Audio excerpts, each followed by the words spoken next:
In 1996, how do you decide to join Fox?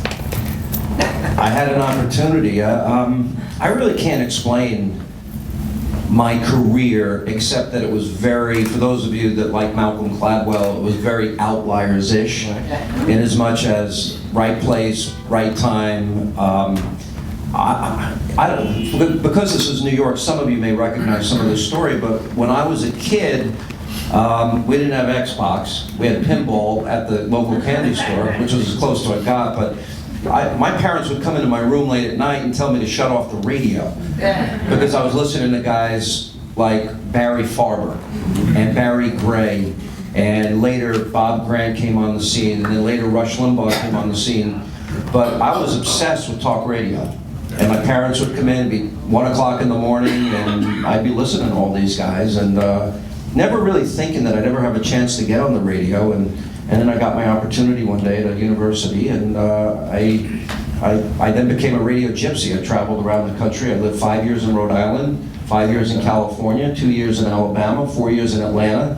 And then in Atlanta, I started doing a lot of CNN programs, and I got noticed by Roger Ailes, who really took a chance on me because I was horrible when I started on TV. But you take a chance on them at the time. 1996. Yeah. Fox is not what Fox. Nobody was watching.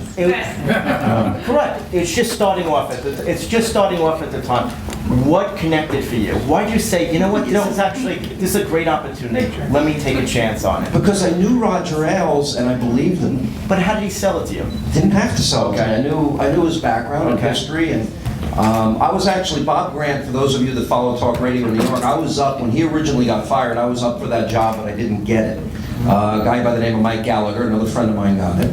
I became the third host, and I learned that's a good thing. You never want to follow a legend. And it really wasn't a risk for me. I was glad to get back home.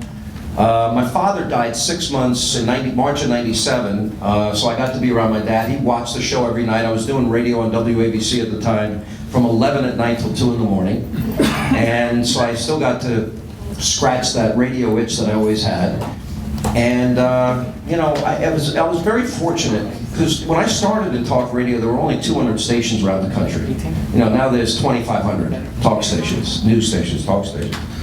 And so I really got in at the ground floor, and if I did anything that was smart on my part, I kept leaping from the high dive. I'd get in a car, I'd move to California. I'd get in a car, I'd move to Alabama. I'd get in a car and I'd move to Georgia. I got in a car and I moved back to New York. And at no point in my life did I ever anticipate that I would be here in New York on the #1 news channel in the country, being #1 in my time slot in the country, and having the #2 most listened to radio show. I never thought any of that would ever happen. Was not in the plan.